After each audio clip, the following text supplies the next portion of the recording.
old man. This is a dojo, not a charity house. Laughter burst out, sharp and clean as a knife's edge. Under the sweltering noon sun of Blue Ridge, a black man stood quietly at the doorway. His checkered shirt frayed, jeans faded, sneakers worn thin. He only bowed slightly, set an old plastic bag on the floor, and silently took off his coat. He said nothing. Among the polished wooden floors and synchronized steps of the Harlan Dojo students, almost no one noticed him, just a shadow behind the trash bin. A ghost by the glass door. Elliot Ray quietly picked up aluminum cans while the kids inside gathered their medals. Those calloused hands had once lifted a national championship trophy. Now they held nothing but discarded scraps of metal. The children laughed, calling him by a cruel nickname, Sensei Boom, the homeless teacher. No one knew that beneath that worn-out coat beat the heart of a true martial arts master, a man once respected, now forgotten by the very world he had given everything to. Until one day, James Harlan, the dojo's owner, invited him inside, unintentionally setting off a moment no one could have foreseen. When a man considered an outcast stepped onto the mat, he didn't just break a record. He shattered people's idea of worth. That afternoon, sunlight poured through the windows, streaking across the gleaming floor. 20 children practiced their basic forms, their hands and feet moving in rhythm. Their spotless white uniforms shone beneath fluorescent lights, standing out against the deep blue mats beneath their bare feet. Parents sat along the sides, some scrolling through their phones, others smiling proudly as their kids executed perfect kicks. "Keep your back straight, Michael. Emma, eyes forward." Sensei Harlan's voice rang out, steady, strong, yet kind. He was a man in his 50s, graying hair, lean and solid build, a smile etched by time. The kind of teacher students both respected and loved. In the waiting corner, Sarah Miller leaned over and whispered to another parent, "Do you see him again? That homeless man?" Jennifer Adams frowned and nodded slightly. "Third time this week. Tom said we should call the cops, but Mr. Harlan acts like it's nothing.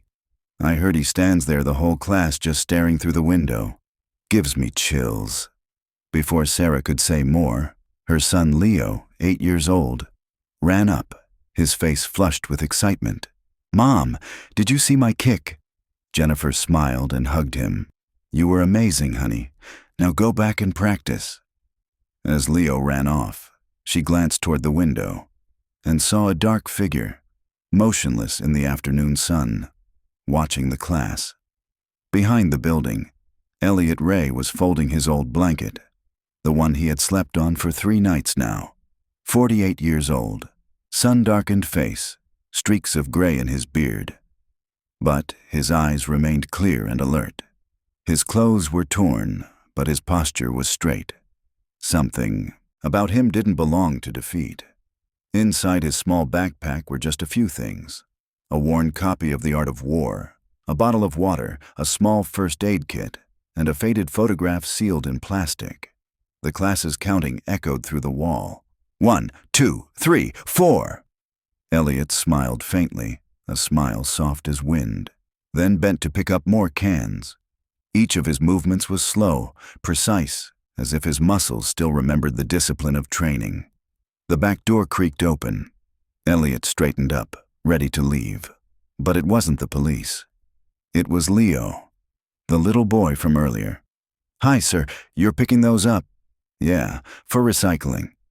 Elliot's voice was deep, calm, with the clarity of a man who used to teach. Nothing rough or threatening about it. "My mom said you sleep here." "Sometimes. It's quiet here." Leo hesitated, then pulled a slightly squished sandwich from his pocket. "My mom always makes 2. I'm full already. You can have this." Elliot looked at the boy, searching for mockery, for fear, but found only sincerity. He bowed his head slightly and accepted it. "Thank you. You're a good kid." The small bow startled Leo. Polite, graceful, almost like that of a real master. The moment was cut short by a shout.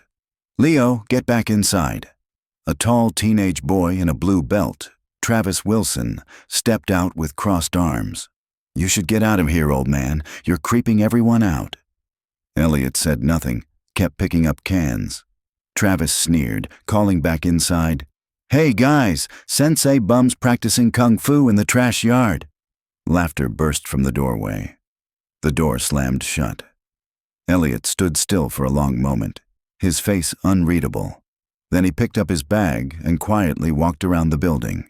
Inside the advanced class, Caitlin, a girl practicing her form, kept stumbling on a spinning motion. Through the window, Elliot noticed the small mistake: her weight off balance. He shifted his own foot slightly, demonstrating silently. The girl saw him, copied the move. This time, perfect. She smiled and waved. Elliot only nodded. He didn't know that behind him, Sensei Harland had been watching, thoughtful eyes following every movement. Night fell.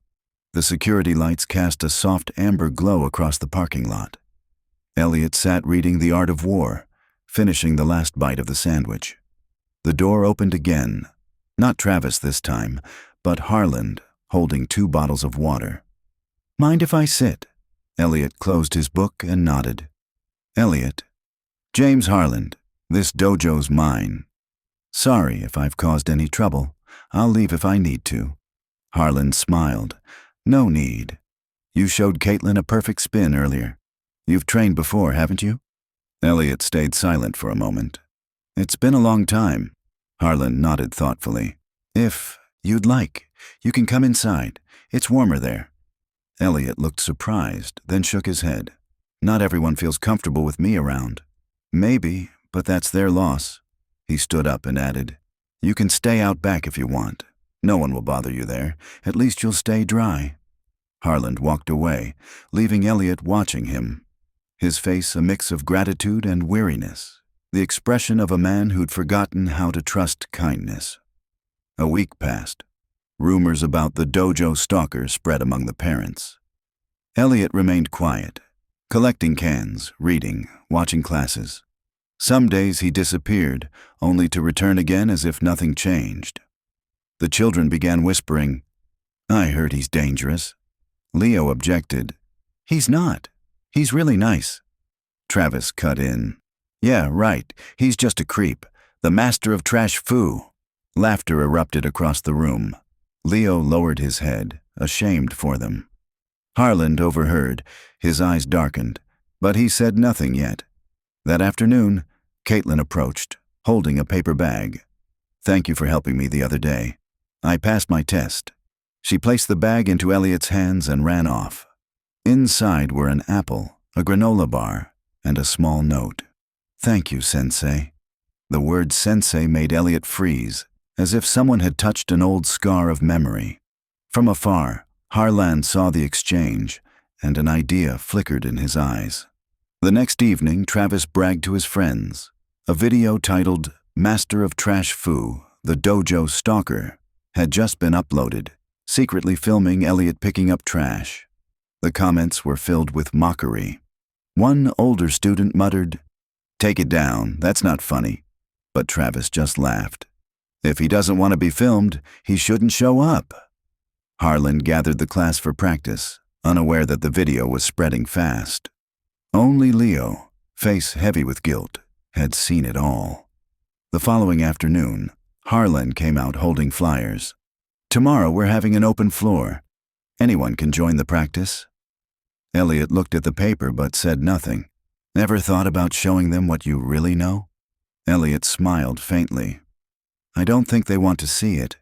Sometimes the greatest lessons come from the most unexpected places." Elliot folded the flyer neatly and tucked it inside his book.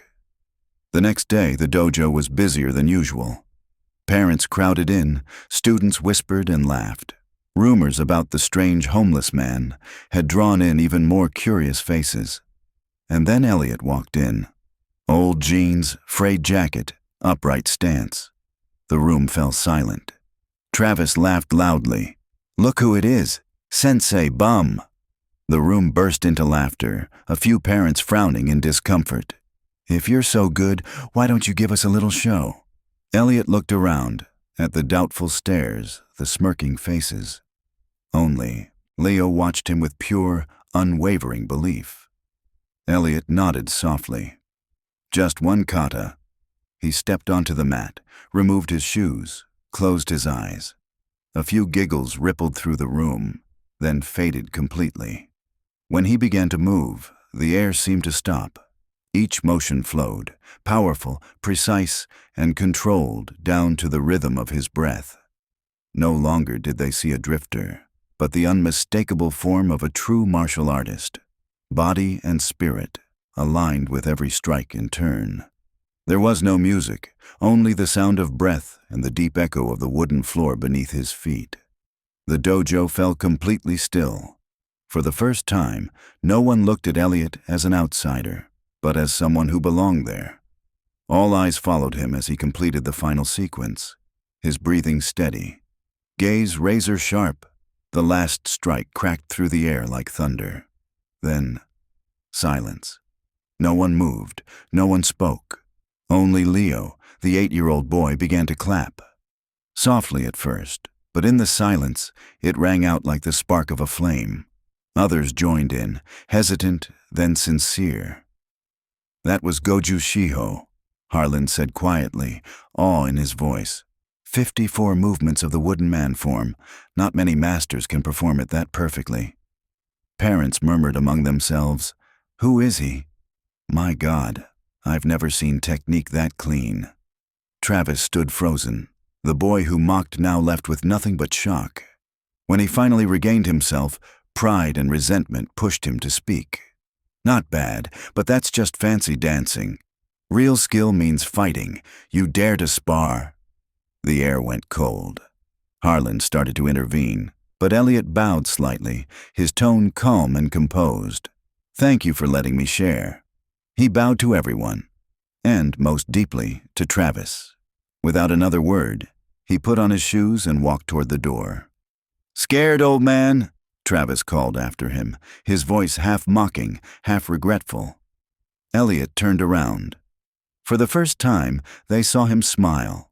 A real smile, small but bright. A good fighter knows when to strike and when to walk away. Then he left, disappearing down the hallway, leaving behind a room full of questions, and a challenger defeated without a single blow. The next morning, James Harlan arrived early and found Elliot sitting on the front steps, waiting. "I'm grateful you gave me that chance yesterday," Elliot said, his voice hoarse but sincere. "But I shouldn't come back. I've already caused enough trouble here." Harlan unlocked the door, replying slowly, "I don't think so. Yesterday, it wasn't just the kids who learned something. I did too." They went inside the office. Harlan sat down, studying the man before him for a long moment. Elliot M. Ray, national karate champion, 2004 and 2005, former Marine, vanished from the martial arts scene in 2006. Elliot raised an eyebrow, his gaze briefly heavy. "You looked me up?" "Of course. A man with your skills showing up behind my dojo. I'd be stupid not to." Harlan folded his arms, his tone softening. "What I don't understand is, how does a national champion end up homeless?" Elliot exhaled slowly. "Because life doesn't always care about your plans." He spoke as if he'd repeated that line 1,000 times until it became armor. Harlan nodded, then said something that made Elliot freeze. "I want to offer you a job. Teach the beginner class. I'll provide a room, a bed, a shower, meals. It's not fancy, but it's safe." Elliot looked up, genuinely taken aback. "Why? You don't even know me. The parents here, they'll object." Harlan smiled faintly. "Because that kata yesterday wasn't just perfect in technique. It had spirit, and that's rare." He paused for a beat. "As for the parents, let me handle them. Some will complain, sure, but others will realize their kids have a chance to learn something greater than martial arts." Elliot was quiet, then said softly, "I haven't taught anyone in a long time. It's like riding a bike." Harlan chuckled. "Just try not to fall again." A faint, genuine smile crossed Elliot's lips. "I'll think about it." The doorbell rang. Leo's voice echoed, "Mom, let me show you the move Mr. Elliot did yesterday." Harlan glanced at Elliot. "Don't think too long. That boy already believes in you. The others will follow." They walked out. Neither noticed the man standing outside the window. Travis's father, watching with a look full of prejudice, silently typing a message on his phone. By afternoon, the news had spread fast. The parents' community split in two. Some excited their kids might learn from a former champion. Others outraged that a homeless man was being allowed near children.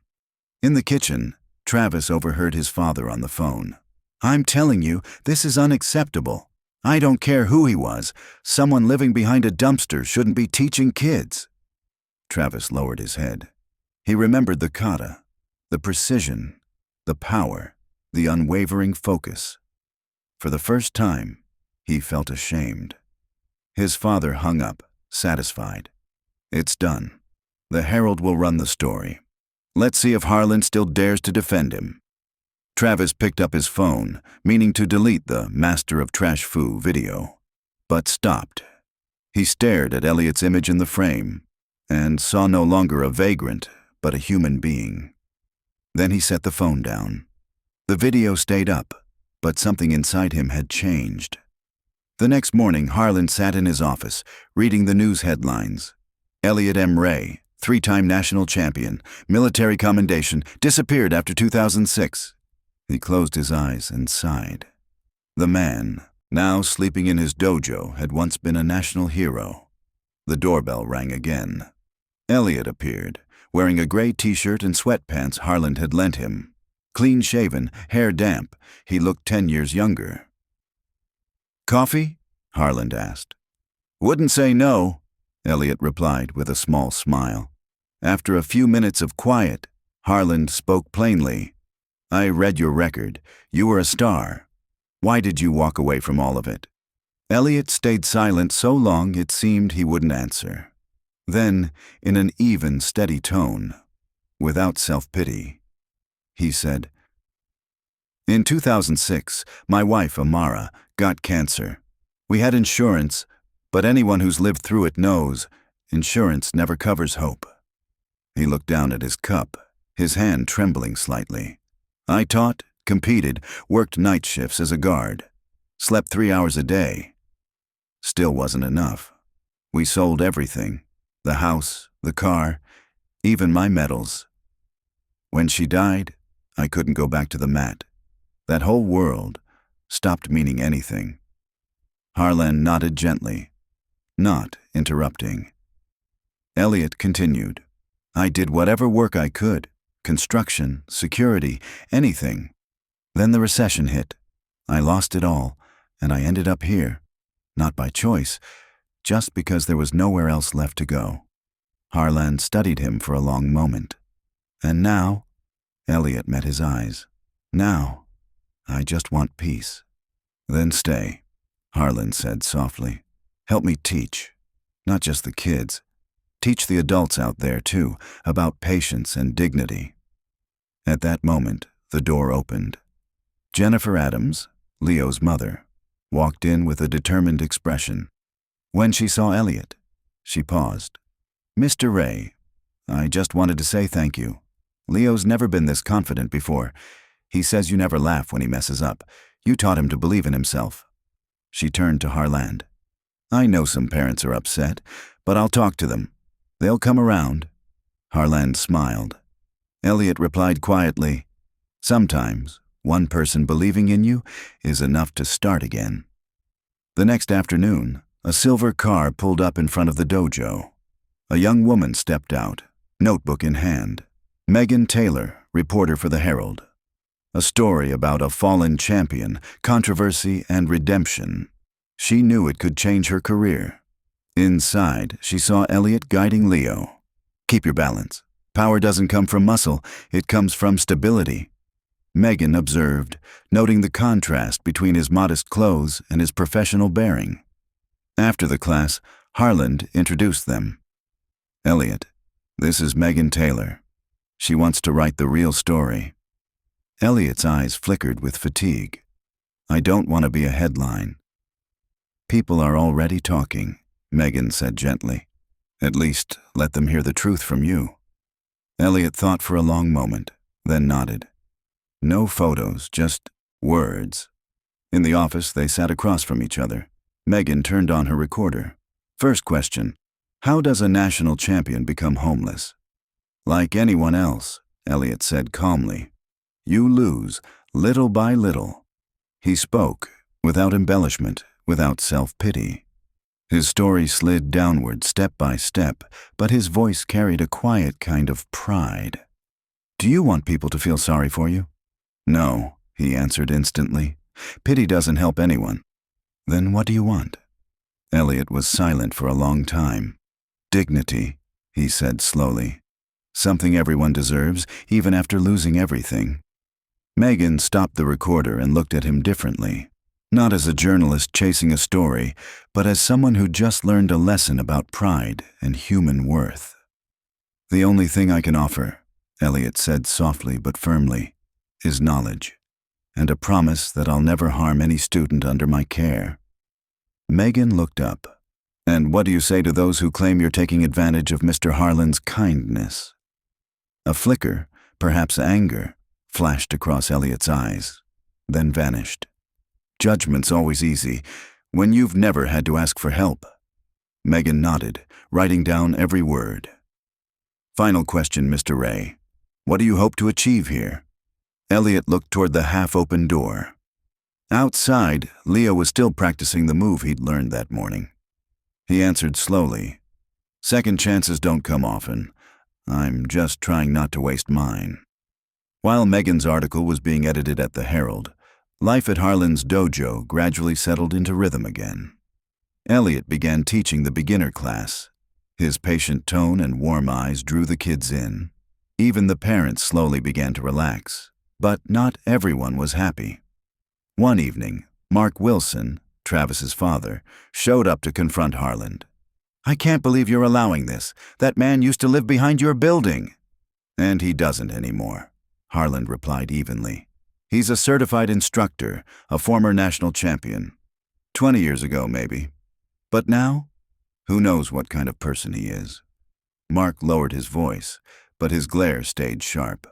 My son says he disappeared for 3 days straight. Did you even run a background check? From a distance, Travis quietly watched. He still remembered that day. The kata, the precision, the power flowing like water. The contempt he once felt had turned into something else. Admiration and guilt. Meanwhile, Leo followed Elliot everywhere like a shadow. He learned quickly, focused hard, and was so disciplined that other kids began imitating him, forming a little group that called their teacher by a new nickname, Sensei Ray. At night, when the dojo was empty, Elliot still trained alone. His advanced katas were slow yet powerful, almost meditative. Not for display, but to preserve a small fragment of peace in a life that had lost everything. One night Harlan stood at the doorway, quietly watching him. You're holding back when you teach the kids, Harlan remarked. Why? Elliot finished his last move, then replied, because they're not ready. He paused, then smirked faintly. Except that Travis boy. He's got talent and anger. A dangerous combination. Harlan nodded. He's trying to figure you out, Elliot, like everyone else here. After a moment's thought, he continued. There's an old dojo record, breaking 8 pine boards. It stood for 12 years. Elliot raised an eyebrow. And what are you suggesting? Sometimes people need to see something real. Hear the crack of wood, watch the splinters fly, to understand that real strength isn't muscle. It's focus, determination. Harlan smiled lightly. Just something to think about. As he turned to leave, Elliot asked, whose record was it? Harlan chuckled, walking away. Mine. Back when I opened this dojo, I had something to prove too. Elliot nodded, eyes deep. From that night, his punches hit just a little harder. Sunday morning, the Herald hit the stands. The headline stretched across the community front page, "From Champion to Homeless, a Master Returns to the Mat." Megan Taylor's article was unexpectedly graceful, not sensational at all. She wrote about Elliot's patience as a teacher, his respect for every student, and included words from Leo and Jennifer. "He helped my son believe in himself." The article didn't hide the controversy. It quoted critics like Mark Wilson, but its tone was understanding, respectful. That morning, Elliot sat on the dojo steps, reading every line. The story was told fairly, fairer than he'd hoped, but seeing his life printed in black and white still felt strangely raw. Leo ran up, holding a milk box. "Does it feel weird, seeing yourself in the paper?" Elliot folded the newspaper neatly, almost like a ritual. "A little. Mom says you're famous now." Leo grinned. "Maybe more people will come learn from you." Elliot chuckled softly. "Maybe. Can you teach me to break boards, like Mr. Harlan's record?" Elliot looked at the boy. Breaking boards isn't about showing strength. It's about focus, seeing through the obstacle, not at it. "Like when I'm scared of something?" Elliot smiled, a rare, genuine smile on his weathered face. "Exactly. When you can see past fear, you've already won." "So will you break Mr. Harlan's record?" Elliot patted the boy's head. "Some records aren't meant to be broken, just to remind others to keep trying." But later that afternoon, when the dojo was empty, he quietly unlocked the equipment room and rested his hand on the old pine boards. His eyes were distant, thoughtful. The article changed everything. A week later, classes doubled in size. Children from all over town came to learn from the homeless sensei. Some truly admired him. Others just wanted to see the internet sensation. Elliot welcomed them all with calm composure. He taught, he trained, and he stayed silent. But one day, while he was demonstrating a defensive technique to a large class, a flash went off. Someone was filming. His face tensed for a moment, then settled. He continued as if nothing had happened. That night, Harlan found him sitting in the break room, staring at his phone. "Something wrong?" Elliot turned the screen toward him. A video of him teaching had been uploaded, already tens of thousands of views, with comments split between praise and ridicule. Harlan placed a hand on his shoulder. "It'll pass. People will move on to something else." But they didn't. More clips appeared. TV reporters began calling. A sports network even wanted to film a documentary. Elliot refused them all. The small room behind the dojo became his only refuge. Quiet, humble, and his alone. One evening, while Elliot was putting the training pads away, Travis walked in. They hadn't spoken since the day of the demonstration. Elliot didn't turn around. "Need something?" Travis hesitated. "My dad. He's trying to get the parents to protest against you staying here." Elliot nodded, unsurprised. "He says you were expelled from a tournament for violence. Is that true?" Elliot set down the pad and turned, meeting the boy's eyes. "No, I was disqualified for breaking an opponent's arm, but it was an accident. The fight was reviewed. I wasn't convicted of anything. That was 20 years ago." "Then why did you disappear?" "Because sometimes life makes you choose what matters more than titles." Elliot shifted the subject, pointing to Travis's stance. "Your punch is strong, but you drop your guard too early. Be here tomorrow at 6 a.m. I'll show you how to fix it." Travis blinked in surprise, then nodded. And he really showed up. The two trained in silence, the only sounds their breathing and the rhythmic smack of pads. At the end of the session, Travis wiped the sweat from his forehead. "Why are you helping me?" "I wasn't nice to you." Elliot smiled faintly. "Because potential matters more than mistakes. For all of us." The door opened. Mark Wilson stepped in, freezing when he saw them. "Travis, what are you doing here?" "Training. Mr. Ray's teaching me the reverse punch." Mark's face darkened. "Pack your things. We're leaving." "But now." The air turned heavy. Travis glanced back at Elliot, eyes full of apology. Elliot only nodded, watching quietly as father and son walked out, their voices rising in argument across the parking lot. A familiar sound of misunderstanding and fear. That afternoon, Harland brought an idea. "I want to host a martial arts fundraising day. Demonstrations, matches, all proceeds to the West Side Shelter." Elliot raised an eyebrow. "The place I used to stay." "Exactly. It's both charity and a message, to show the community you're a contributor, not a burden." He handed Elliot the plan. "Board-breaking performance?" Harland smiled. "People like to see something real." "You mean break the record?" "Think of it that way. Records are made to be broken." Leo ran in, eyes shining. "Mr. Ray, Mom says I can join the demo team if you say yes." The air softened instantly. Elliot laughed. "Then we'd better start training."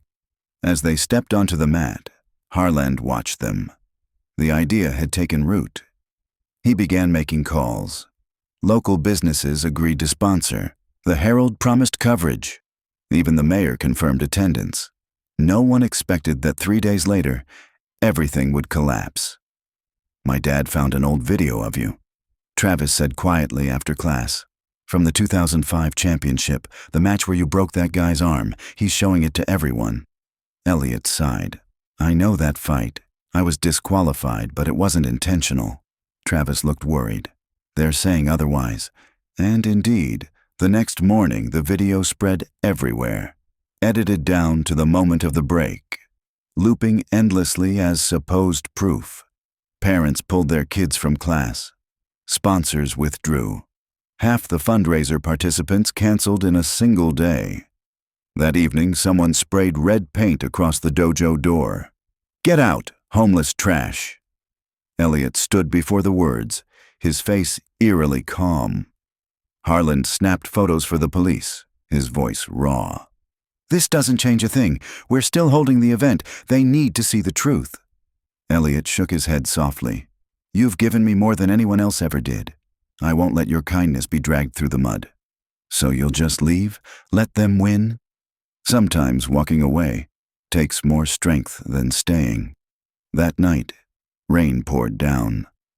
In his small room behind the dojo, Elliot packed the last of his things: the art of war, a faded photo of Amara, and his torn karate gi. He folded a note and left it on the bed. "Thank you for believing in me. Some debts can't be repaid, but I'll try. The kids deserve peace." Then he stepped out into the rain, his figure melting into the darkness. The next morning, Harland entered the empty room. The note still lay on the bed. He clenched it in his fist, eyes red. Outside, the rain hadn't stopped. Volunteers were setting up tents, though everyone knew the event was doomed. Leo tugged his mother's sleeve. "Where's Mr. Ray? He promised he'd help me today." Harland crouched down, voice low. "He had to go away for a while, Leo." "No way. He promised to break the boards." Jennifer rested a hand on her son's shoulder. "Sometimes good people still have to leave, even when they don't want to." Leo shook his head, tears spilling down his cheeks. "He'll come back. I know it. He didn't say goodbye." The fundraiser began under heavy rain. Few people came. The TV crew only cared about the controversy. Outside the gate, Mark Wilson spoke into a microphone, smug. "We just want to uphold standards for our community and provide the right role models for our kids." Inside, Harland tried to keep the event going. The board-breaking demo was canceled. The wet wood had warped. Volunteers packed up early, faces heavy with disappointment. Leo stood in a corner staring at the empty mat. "He's not coming, is he?" Harland looked out at the rain-soaked parking lot, voice breaking. "No, son, probably not." Leo lowered his head, whispering, "It's not fair. He's good. He helps people." Harland replied softly, his eyes misting in the rain. "Life isn't always fair. Sometimes. The people who deserve a second chance are the ones who never get it." As Harland and Jennifer turned to head inside, headlights cut across the lot. A taxi rolled to a stop, splashing water across the pavement. The door opened. Elliot Ray stepped out, drenched, eyes resolute. Leo shouted, sprinting toward him. "Mr. Ray, you came back!" Elliot spread an arm and caught him in a hug, his voice rough but kind. "I promised, didn't I?" Harlan walked over slowly, questions in his eyes that didn't need asking. Elliot simply said, "I came back. For the boy. And for myself." He glanced toward the dojo, the soaked chairs, the collapsed canopy, the broken boards scattered on the floor, and nodded, accepting it all as it was. Harlan smiled faintly. "We've still got a few boards left," Harlan said. Elliot's lips curved into a faint smile. "Then let's give them something worth remembering." They stepped inside. Outside, the rain was easing off. The clouds broke apart, revealing a few fragile stars, small but stubbornly bright in the dark. The next morning, the sky was crystal clear, as if the city itself wanted a fresh start. Inside the dojo, Harlan and a few volunteers mopped the floor, reorganized the equipment, and sketched a new banner for an event called the Dojo Challenge. Jennifer asked, still doubtful, "Do you really think people will come back?" Harlan glanced toward the back, where Elliot was changing into the white GI he'd been given. "They'll come back, trust me." In the locker room, Elliot stood before the small mirror. The crisp white uniform felt both foreign and familiar. He ran a hand over the black belt Harlan had lent him, its edges frayed, the fabric worn smooth by years of use. A soft knock sounded at the door. "People are starting to arrive," Harlan said from the doorway. Elliot nodded, tying his belt with practiced ease. "Thank you for everything, no matter how today turns out." Harlan smiled.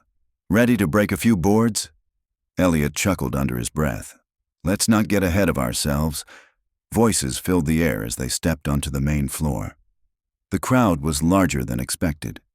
Parents, students, townsfolk, even a few familiar faces from the West Side shelter. At the back, a local TV crew set up cameras. In the front row sat Megan Taylor from the Herald, her pen darting across her notebook. "That's him," someone whispered. "The homeless karate guy." Leo ran up, face glowing. "See? I told everyone you'd come back. Nobody believed me, but I did." Elliot rested a hand on the boy's shoulder, accepting that faith like a small light rekindled inside him. At exactly 10 o'clock, Harlan stepped to the center of the mat and raised his hand for silence. "Thank you all for coming to today's challenge," he began. "Yesterday didn't go as planned." A few soft chuckles rippled through the crowd. "But sometimes the greatest lessons come from failure." He turned toward Elliot. "I want to reintroduce someone many of you know from an article, or from the videos floating around online. But to me, he's more than the homeless man who knows karate. He's a veteran who served his country, a former national champion, and a teacher that life sends us when we're finally ready to listen." The murmurs faded to quiet. Harlan concluded, "Today, Elliot Ray will show us something no scoreboard can measure, the value of a human being." Elliot bowed, to Harlan, to the crowd, and finally to the mat itself, as if performing an old ritual. The air stilled. This time his kata was different. It wasn't about power.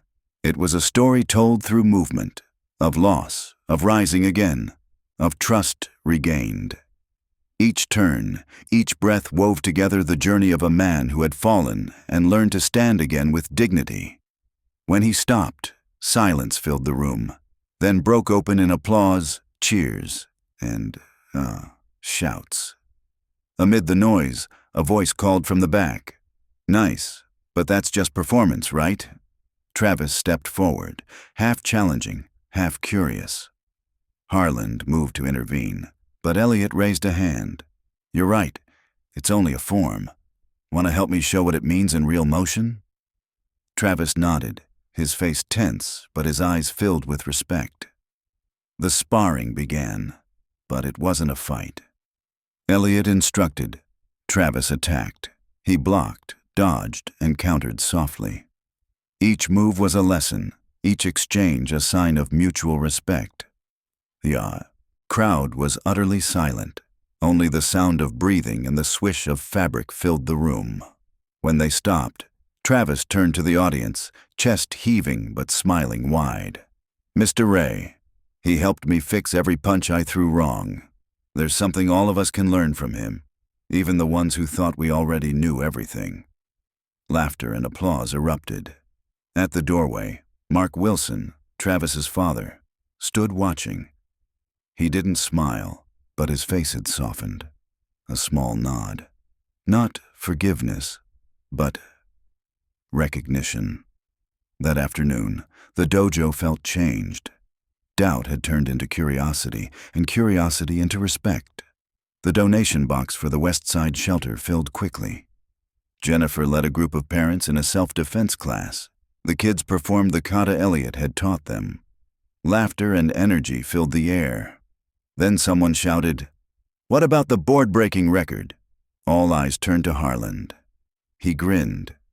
8 pine boards, 1 inch thick, a record set 12 years ago. By me. The crowd murmured. "Do you think Mr. Ray will try?" Elliot stepped forward, calm and steady. "If it helps raise more for the shelter where I once slept, I'm ready." The whole dojo erupted. People rushed back to their seats, reporters adjusted their cameras, the lights flared bright. Even Mark Wilson stepped closer, curiosity pushing aside prejudice. Harland and Travis set up the board stand. Leo handed Elliot a bottle of water, looking up at him. "Are you scared?" Elliot smiled, taking a sip. "You should respect the challenge, but never fear it. That's balance. Like when I was scared of the flying kick and you said, even if you fall, the ground will still be there to catch you." Elliot laughed, genuine and warm. "Exactly." When everything was ready, Harland placed 8 pine boards into the rack and spoke loudly. "This is the current record." Elliot shook his head. "No, add 1 more." Murmurs spread across the room. Harland hesitated, then added the 9th. 9 thick boards lined up tight. The room fell completely silent. Even the hum of the air conditioner seemed to vanish. Elliot stood tall and inhaled deeply. No one saw a homeless man anymore, only a martial artist fully present in a moment of perfect focus. He raised his elbow, centering his breath, then suddenly opened his eyes. "1 more." Harland looked at him, then nodded. The 10th board was placed on top. 10 boards, he announced, voice caught between worry and awe. "No one's ever tried that here." Elliot closed his eyes. The world held its breath. Then, "Ki-ai!" His shout burst through the air, strong and fierce. His elbow strike cut like lightning. Crack! The sound exploded like gunfire. And then, one by one, the boards split cleanly in half, falling neatly to the mat below. The dojo erupted in cheers. Leo shouted at the top of his lungs, "10! He did it!" Children jumped up. Parents stood and clapped, the cheers swelling into a wave. Elliot straightened, breathing hard but steady, calm amid the chaos. He bowed. Across the room, his eyes met Mark Wilson's. And this time, the man nodded, clearly, without hesitation. Harland came over, clapping a hand on Elliot's shoulder, grinning wide. "I think we just raised a small fortune for the shelter." Elliot nodded quietly. And inside him rose a feeling he hadn't known in years. Belonging. Sunlight streamed through the window, glinting off the broken wood. Children swarmed around, asking for photos. Parents reached out to shake his hand, some handing over business cards. "I run a veterans program, Mr. Ray. You should come by. We're starting a martial arts project for underprivileged kids. We could use someone like you." Elliot accepted each gesture with calm grace, neither proud nor nervous, just quietly thankful. Travis stepped forward, his face a mix of embarrassment and resolve. "I was wrong," he said plainly. "That video, I deleted it, and I told everyone the truth about you." Elliot looked at the boy, kind and steady. "Doing the right thing always takes courage. Not as much as you, Travis replied with a small, awkward grin. "There's a volunteer event at the shelter this weekend. We're going to help out. Maybe you could teach the kids a few moves?" Elliot smiled, the firm, calm smile of a man who had finally weathered the storm. "I'd be honored." In the corner, Megan Taylor's fingers flew across her tablet. "This clip will go viral tonight," she whispered to Jennifer. "ESPN just called. They want to air the moment he broke 10 boards. Jennifer smiled, watching the scene on the mat. Leo holding Mr. Ray's hand, retelling how he'd once said, "Real strength isn't in how hard you hit, but in knowing when not to." Outside, the late afternoon sun streamed through the windows. Dust motes drifted like tiny beams of second chances.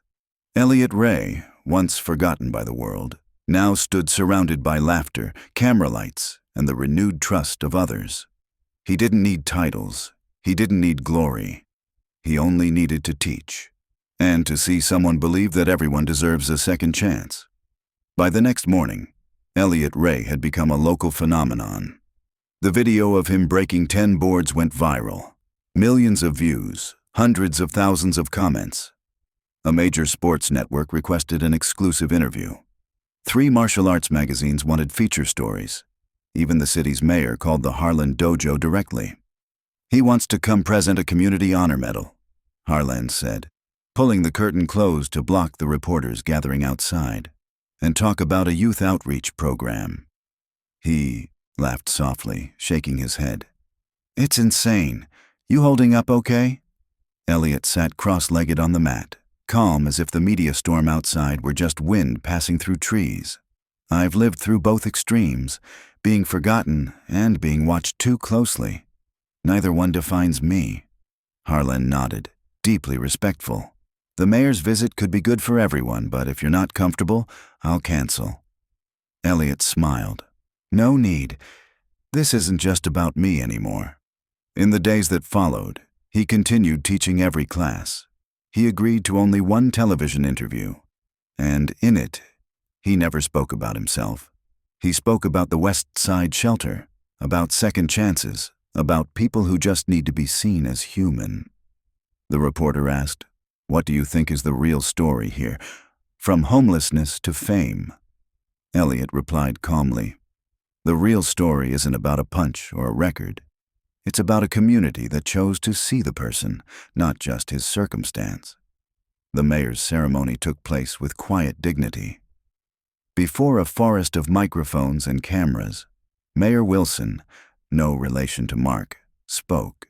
"Today, we honor 2 men, Mr. Harlan, who opened the door for change, and Mr. Elliot Ray, who reminds us that fighting is not only done with fists, but with dignity and faith."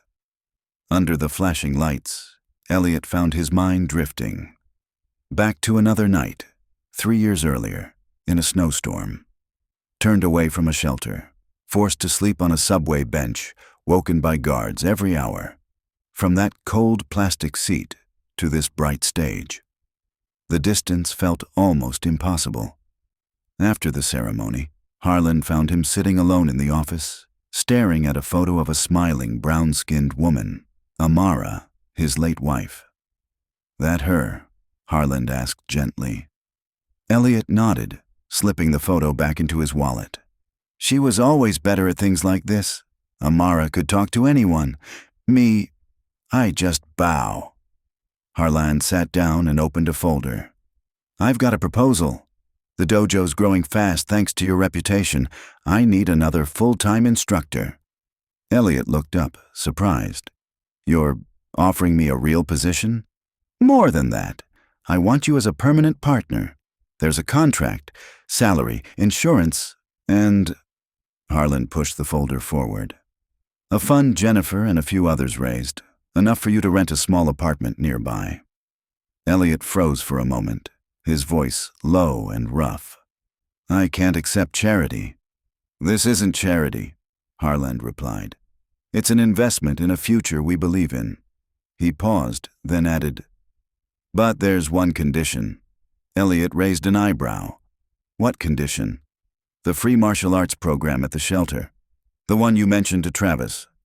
I want to make it official. You'll lead it, with your students." Elliot thought for a long while, then nodded. "We start small. Teach discipline and self-control first, technique later." Harlan smiled. "So that's a yes?" "That's a yes." That weekend, the first class at the West Side shelter began. Travis and 3 senior students came to assist. 15 participants, men, women, and a few teenagers. The multi-purpose room had been turned into a makeshift dojo. Tables pushed aside, the floor covered with rubber mats. Elliot stood in the center, a soft yellow light falling on his calm face. "This class isn't about learning how to fight," he said, eyes sweeping across the group. "It's about finding your center in the middle of chaos, keeping discipline when life has none." A young man stood apart at the back, wary and closed off. "What's your name?" "James," he answered flatly. Elliot walked over and gently adjusted his stance. "Your feet are too close together, James. Makes you easy to push over." "So what if I fall?" James snapped. "Karate's not going to get me a job." Elliot didn't react, only replied evenly, "No, but it might help you keep one, and it'll teach you enough patience not to hit someone who looks at you the way you're looking at me right now." James hesitated. "Hold that stance. 30 seconds. For the first time, he obeyed. By the end of class, he was the one asking, "When's the next session?" Travis waited for Elliot outside the center. "How'd the first class go?" "Good. Even that James kid started to open up." Elliot smiled softly. "Everyone needs something to believe in. Sometimes it starts with believing in yourself." They walked to the car where Leo was waiting, bouncing with excitement. "Mr. Ray, I finished the whole form. Show me." Leo began performing, clumsy but full of spirit. Elliot watched him with patient, focused eyes, as if the boy were the only student in the world. That evening, Harlan found Elliot in the office, reviewing plans for expanding the Respect Team program. On the desk were partnership letters from the YMCA, donation slips from a sporting goods chain, and invitations from 2 other dojos interested in replicating the model. Harlan glanced at the stack and smiled. Like tossing a stone into a pond. Now the ripples are everywhere. Elliot just nodded, his expression gentle. The kids at the shelter came up with the name Sensei Ray's Respect Team. Harlan added, "Has a nice ring to it." He pulled out a small box and handed it over. Inside lay a new black belt, embroidered in gold thread. Sensei Ray. The kids pooled their money for it. They wanted you to have something that's really yours. Elliot looked at the belt, his hands trembling slightly. "Thank you for everything." Harlan grinned. "Not quite everything. Next week, Leo's mom's hosting a welcome party for you in the neighborhood. You'll have to give a speech." Elliot groaned. "I'm better at performing than speaking." "Some actions," Harlan said, smiling, "speak louder than any speech, and you've already said plenty, just by the way you live." Night fell. The dojo lights still glowed. Elliot sat alone at the desk, sketching lesson plans for children and the homeless. Beside him stood Amara's photo, next to a framed newspaper clipping about the board-breaking record. The past and present, no longer separate chapters, but one continuous story. Outside, the rain came softly. But this time, he wasn't wandering the streets searching for shelter. Elliot Ray had a roof, a purpose, and people waiting for him in the morning. Not with pity, but with respect. 3 months later, Elliot's life had changed completely. His small apartment near the dojo, once paid for by a community fund, was now covered by his instructor's salary. Simple furniture, an old sofa, a 4-seat table, a few shelves lined with the way of the warrior and Zen in the martial arts. On the wall hung 3 things: the newspaper article about his record, his new black belt certificate, and Amara's photograph. Past and present, kept in balance. He woke at 5, meditated for half an hour, and arrived at the dojo before sunrise. After years of drifting, This quiet stability still felt like a dream, but with it came new pressure. At the cafe, the barista smiled. "Saw you on TV this morning, Mr. Ray. Great interview." Elliot only nodded, accepting his black coffee. No sugar. That day, Harlan walked in holding up his phone. "The network wants you for a weekly segment, Wisdom from the Dojo." He looked at Elliot, noticing his shoulders tense slightly. "If you're not up for it, I'll decline." "No," Elliot said after a pause. "If it helps expand the shelter program, it's worth it. Enrollments doubled this month. Sponsorships, donated equipment, book offers, sportswear endorsements, everything came flooding in at once." Elliot accepted them calmly, but there was a weariness in his eyes. The more he was praised, the more careful he became, afraid of losing the grounded self that had saved him. That evening, he was invited to speak at a community fundraiser. The hall was packed. When the MC introduced him, the words echoed through the mic. "From homeless wanderer to community icon, please welcome Mr. Elliot Ray." The spotlight hit his face. Too bright, too close. Flashes went off, and for a heartbeat, he wasn't there anymore. He heard explosions, smelled smoke, felt the scorching desert wind, war memories crashing back like a wave. His body reacted before his mind could. He stepped back from the podium, breath unsteady. I'm sorry," he murmured, and left the stage amid a hush of confused whispers. Harlan found him 10 minutes later, sitting on a bench outside, hands clasped tight, breathing slow. "PTSD?" Elliot nodded, not looking up. "Hasn't happened in years, but this time, you never talked about your service." "Some stories," Elliot said softly, "are harder to tell than the ones about falling down." He looked up at the star-filled sky. "Crowds, cameras, expectations, they make me feel like I'm back on that cliff again. I don't want to become an image I can't live honestly inside." Harlan asked quietly, "You're afraid of failing?" "No, I'm afraid of believing my worth exists only when people applaud." Harlan was silent for a long moment. Then, "So what do you want to do?" Elliot exhaled slowly. "Teach, just teach. My students, the shelter, no more stages." The next morning, he found Leo waiting at the dojo door, bouncing on his feet, smiling wide. "Mr. Ray, I finished the whole kata, not a single mistake." Elliot smiled. "Let's see it again." Leo performed, then turned to show the younger kids, using the same phrases Elliot once used. "Start from balance, not speed. Feel the movement before you strike. Always respect your opponent, even when he's only in your imagination." Elliot watched, his heart light as wind. In that boy, he saw himself, not a reflection, but a seed that had taken root in the right soil. That afternoon, he declined a radio interview. Instead, he spent 3 hours at the shelter, coaching James one-on-one. The young man who once burned with anger now stood firm, eyes bright, voice steady. "I got a job at the warehouse. Start Monday." Elliot smiled. "Good." Nothing more needed saying. In that moment, he understood. Victory isn't always a loud punch.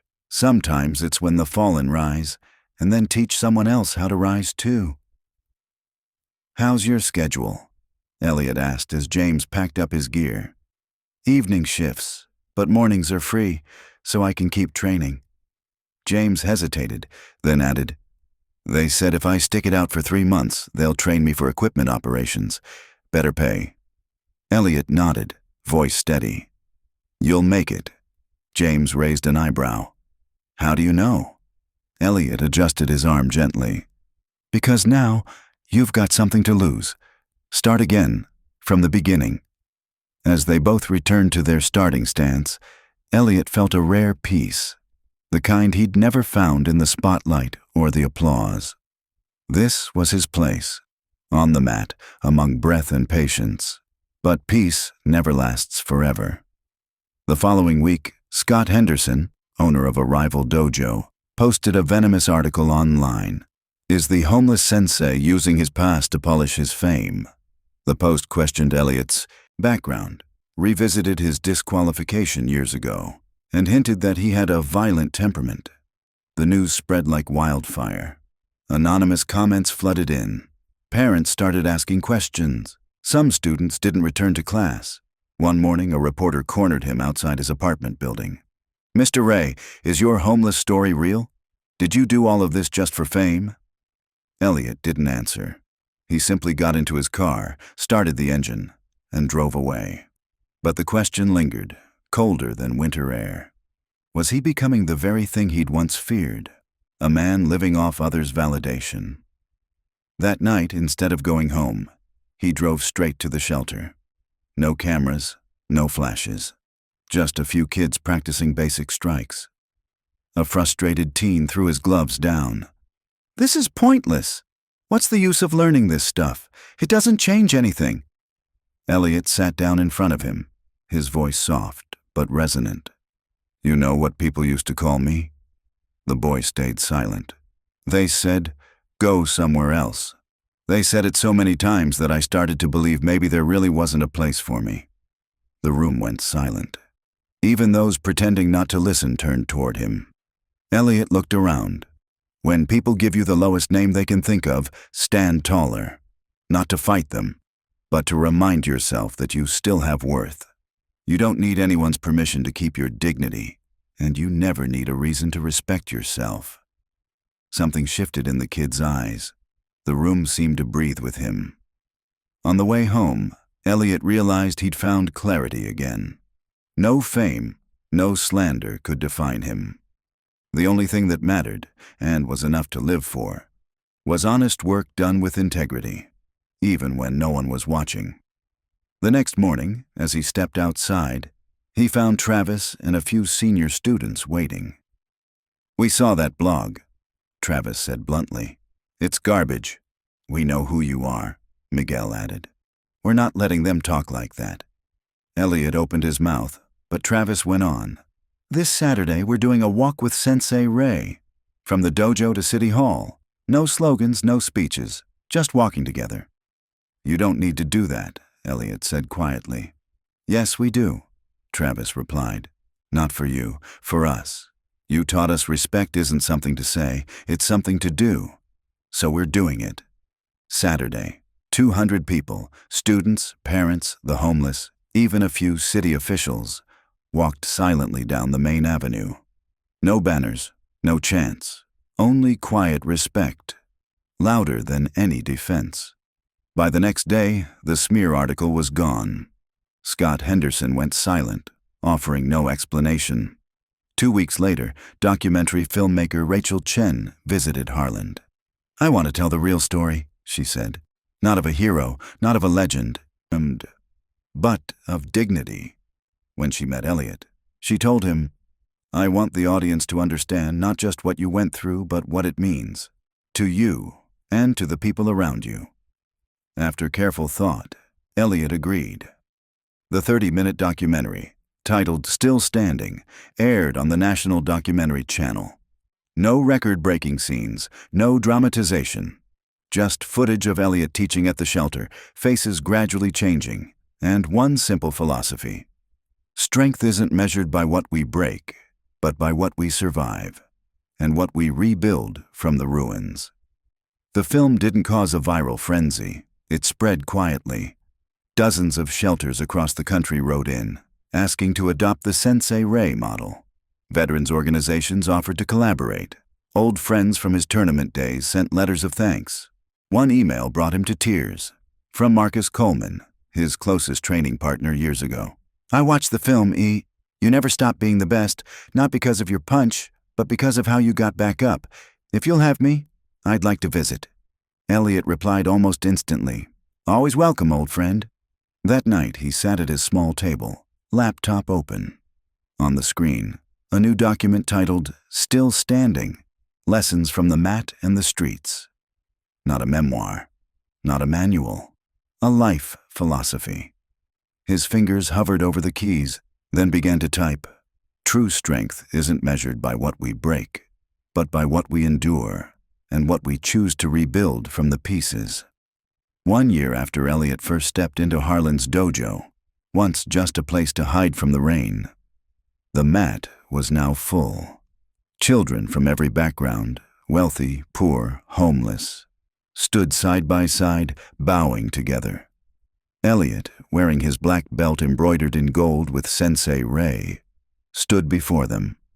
"Martial arts isn't about defeating others," he said, voice calm and clear.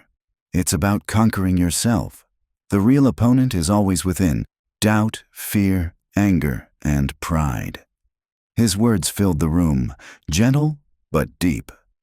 After class, Leo, now a tall teenager with a blue belt, handed him a small wrapped box. "From all of us." Elliot opened it. Inside was a group photo, him and Harlan in the center, students lined up neatly around them. Beneath it, handwritten words read, "The one who taught us what strength really means." Elliot smiled, eyes glistening. "Thank you. This is worth more than anything." "There's cake in the lounge." Leo grinned. "Mom made it. Chocolate and strawberry, your favorite." As laughter filled the dojo, Elliot quietly stepped into the office. On the desk lay a letter from the hospital, confirming that Amara's final medical bill had been paid in full. He took out her photo, gently touching her face. "We did it, Amara." The door opened. Harlan walked in, carrying a small wooden plaque. "The craftsman's here, ready." Elliot nodded, slipping the photo back into his wallet. They walked out together to the front of the dojo. On the plaque, words engraved in bronze read, "Strength is not in what we break, but in what we survive. Sensei Ray." As the workers finished mounting it, a group entered, 5 children accompanied by an older woman. "Can I help you?" Harlan asked. "We're from the West Side Shelter," the woman replied. "The kids just arrived yesterday. They heard about Mr. Ray's class and begged to meet him." Elliot stepped forward, bowing slightly. "Welcome to Harlan's dojo. I'm Sensei Ray." A small girl with braided hair and bright eyes looked up shyly. "Will you teach us how to break boards?" Elliot glanced at Harlan. He smiled and nodded. "We'll start with stance first. Everything begins with a solid foundation." Leo stepped forward, hand raised eagerly. "Can I lead the warm-up, Sensei?" "Of course," Elliot said, watching proudly, the same boy who once offered him a sandwich. In the corner, Caitlin, now 12, prepared for her board break. 9 boards stacked neatly. "9?" Elliot asked. Travis grinned. "She's been training for months, says she doesn't need 10. 9's enough." The girl inhaled deeply, closed her eyes, and struck. Crack! All 9 boards split cleanly in 2. Cheers erupted. Elliot clapped the loudest. "Perfect form, even better than mine," Caitlin beamed. "That's because I had a great teacher." At the doorway stood Mark Wilson, once his harshest critic. He didn't speak, only nodded quietly, but that was real respect. As the crowd dispersed, Elliot turned to Harlan. "You once said records are made to be broken, right?" Harlan smiled. "Some are, others exist to inspire what comes next." Elliot watched Caitlin guiding the younger kids. "The real record isn't in numbers." "No," Harlan agreed. "It's in the lives changed, including yours." Evening. The dojo dimmed as Elliot checked every corner, turning off the lights. A soft spring breeze drifted through the windows. His phone buzzed, a message from Marcus confirming his visit that weekend. Then another, a photo from James at his new job, grinning proudly beside his forklift certification. Elliot chuckled. He locked the door and stepped out into the street. The walk home took only 10 minutes, but for him, it was the longest journey. From darkness into light. Now, shopkeepers and neighbors nodded in greeting. No more curious stares, only familiarity. Passing the old storefront, he recalled Rachel's final question from the documentary. "After everything, what would you say to those who feel they've lost everything?" That day, he had answered. "They laughed when I asked for another chance. But life only needs one small crack for the light to get in." At his apartment door, Elliot paused, glancing back down the street, not just at the block behind him, but at the path from despair to peace. The backpack on his shoulder no longer held his only possessions. Now it carried a manuscript, lesson plans, and hopes for the next generation. He was no longer homeless. He had a home. Elliot Ray lifted his head high, climbed the steps, and walked into his new life. One stance, one lesson, one day at a time. And perhaps what he truly broke that day wasn't 10 wooden boards, but every prejudice that once said a man's worth could be lost. Because some records are made to be broken, but some people are born to remind us that respect has no color and no rank. And you, if someone lost or struggling crossed your path today, would you turn away or be the first to reach out your hand? If Elliot's story touched you, hit like, share, and subscribe, so together we can keep spreading stories of resilience, compassion, and faith in people. Because sometimes one small act from you might just be the second chance someone needs most.